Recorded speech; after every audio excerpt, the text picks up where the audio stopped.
I hop up onto one of those swizzle stools, the ones that go up and down as you spin them around.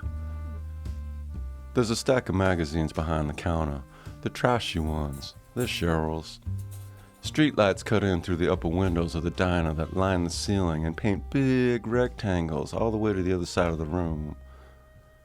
Over the counter, Cheryl gives me a nod, asking if I'll take the usual. I nod back.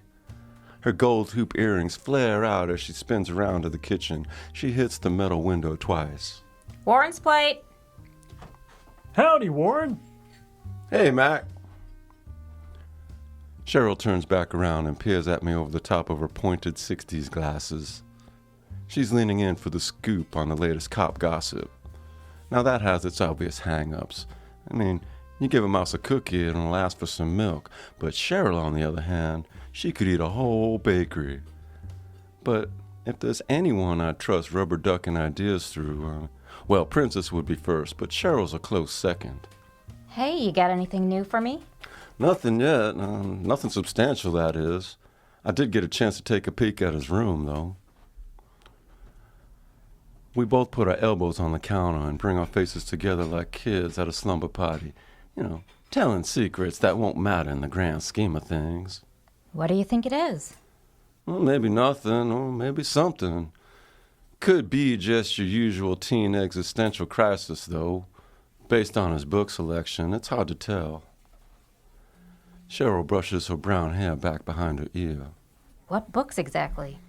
Some Buddhist book on dying gracefully, But you'd think his mom would know something about that, like if he were sick or something.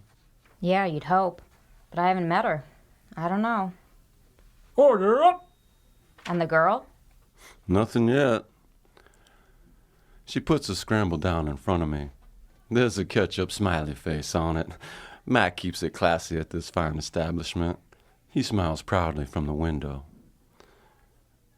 I'm not sure about this one. Kid goes missing, out with his friends. She's the last one to see him, end of story. No alibi for the girl, no motive.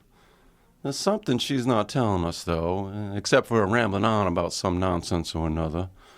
I'm sure she'll settle down eventually, and maybe then we can get something usable out of her.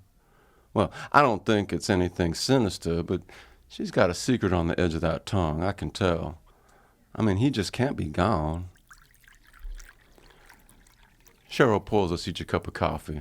She must live on that stuff. It's a little late for caffeine, but it rounds out the midnight breakfast experience. Another woman with 2 gray braids sits at the far booth. She's flipping 3 cards at a time in an intense game of solitaire. She's serious about it. She's here more than I am. She's worn a permanent sag into the green vinyl seat. Denim jacket, matching jeans that are too skinny, and yet somehow she's still swimming in them. And next to her at the ready is one of those canes with the 4 little legs on, so it can stand on its own. She must live close by. I can't imagine her walking very far with that thing. Here, try this. Oh, Cheryl, it's a school night, and I gotta get up early. Well, taste it at least. She slides a neon green drink down the bar. The air catches a tiny tropical umbrella and strands it on the counter. Now, Cheryl's fine at mixing the classics, but she should really stick to those. Oh, gosh, it burns, and I haven't even tasted it yet, Cheryl. Woo! That's some booze. It's supposed to burn. That means it's working. Try it again. The 24-hour diner is covered in dark wood, with green vinyl commercial booze. They've been here since before Mac and Cheryl took over. I mean, they haven't changed it since then, and that was the early 2000s. Cheap, good, and basic. Dependable. That was their goal, and they hit the mark for sure, but I wouldn't bring a first date here. Well, on second thought, that may be a good litmus test. You can't beat a $5.99 breakfast 24/7. Even Princess looks forward to those leftovers when I bring them home. But I'm guessing that's just because of the salt. I gotta hit the hay. Tomorrow's the search.